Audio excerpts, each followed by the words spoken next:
চলমান পরিস্থিতি নিয়ে রাকসু নির্বাচন পিছিয়ে দুর্গাপূজার পরে আয়োজনের দাবি জানান ছাত্রদল প্যানেলের ভিপি প্রার্থী শেখ নূর উদ্দিন আবির। কারণ শাটডাউনের ফলে অনেক শিক্ষার্থী বাড়িতে ফিরে যাওয়ায় এখন রাকসু নির্বাচনের আয়োজন করা সম্ভব নয়। তাই নির্বাচন কমিশনকে বিষয়টি বিবেচনার জন্য অনুরোধ জানান তিনি। এদিকে রাকসু নির্বাচনে সার্বিক পরিস্থিতি নিয়ে বিকেল ৪টায় প্রশাসনের সাথে জরুরি বৈঠকে বসবে নির্বাচন কমিশন।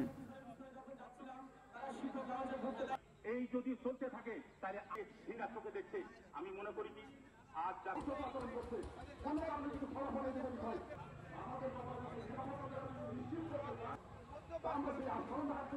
প্রশাসন যদি অতি দ্রুত ব্যবস্থা নিয়ে তাদের বিচার করে তাহলেই আমার মনে হয় যে রাকসু নির্বাচন হতে আর কোনো সমস্যা নাই। এটা যদি সুরাহা করে দেয় 25 তারিখে ভোট নেওয়ার ক্ষেত্রে তো কোনো প্রবলেম আছে বলে মনে হয় না, এর মধ্যেই সম্ভব। অন্যান্য বিশ্ববিদ্যালয়ের ভিসির সাথে আবার কথা হয়েছে, তারা বললে এরকম আচরণ আমাদের বিশ্ববিদ্যালয়ে নাই। চ্যালেঞ্জ দিয়ে বলতে পারি নির্বাচন কমিশন শতভাগ নিরপেক্ষ থেকে এবং সর্বোচ্চ ভোটার উপস্থিতি নিয়ে 25 তারিখে নির্বাচন অনুষ্ঠিত করতে পারবে না, কারণ আমাদের অলমোস্ট 55 থেকে 60% স্টুডেন্ট বাড়িতে চলে গিয়েছে।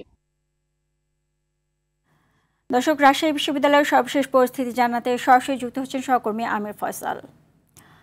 ফয়সাল, বিশ্ববিদ্যালয়ের সার্বিক পরিস্থিতি নিয়ে সর্বশেষ কি তথ্য আছে আপনাদের কাছে, আমার কাছে, আমাদেরকে বিস্তারিত জানাবেন।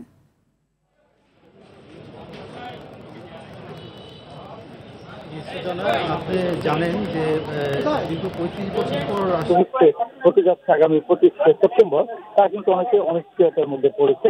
এই বিষয়ে কিন্তু বিভিন্ন সংগঠন এবং স্বতন্ত্র প্রার্থী যারা রয়েছেন তারা কিন্তু এই বিষয়টি জানিয়েছেন যে অনেক ছাত্রছাত্রী তারা কমপ্লিট শাটডাউন চলার কারণে কিন্তু তারা বাড়ি ফিরে চলে যাচ্ছেন। তার ফলে এইখানে যে নির্বাচনের অংশগ্রহণ করার ক্ষেত্রে কিন্তু অনেকখানি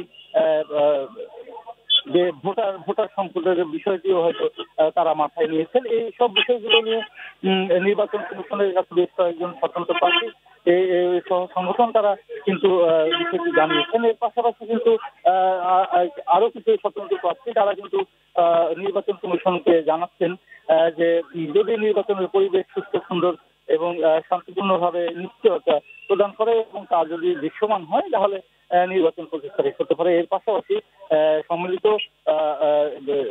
শিক্ষার্থী জোট যে ছাত্র শিবিরের যে ভিপি প্রার্থী রয়েছে জাহিদ, সে কিন্তু জানিয়েছেন স্মারকলিপি দিয়ে নির্বাচন কমিশনকে যে 25 তারিখে নির্বাচন হতে তো তারা সেরকম কোনো বাধা দেখছেন না, যদিও যদি প্রশাসন সব দিক থেকে সহায়তা করে এবং নির্বাচন কমিশন যদি এটি চায়। তার ফলশ্রুতিতে কিন্তু নির্বাচন কমিশন এখন একটি সভা চলছে। এই কি হতে যাচ্ছে নির্বাচনের আগামী সেপ্টেম্বরের 25 তারিখে হতে যাবে কি যাবে না এ নিয়ে এখনো তারা সিদ্ধান্ত জানায়নি, তাদের এখনো মিটিং চলছে। আপনারা জানেন যে রাজশাহী বিশ্ববিদ্যালয়ে কিন্তু পোষ্যকোটা নিয়ে একটি অনিশ্চয়তা অবস্থা বিরাজ করা এবং কিছু অনাকাঙ্ক্ষিত ঘটনা ঘটার ফলেই কিন্তু মূলত শিক্ষক কর্মচারীরা কমপ্লিট শাটডাউনে গিয়েছে এবং তা কিন্তু চলমান রয়েছে রাজশাহী বিশ্ববিদ্যালয়ে। এই ছিল সুজানা রাজশাহী বিশ্ববিদ্যালয় থেকে সর্বশেষ খবর।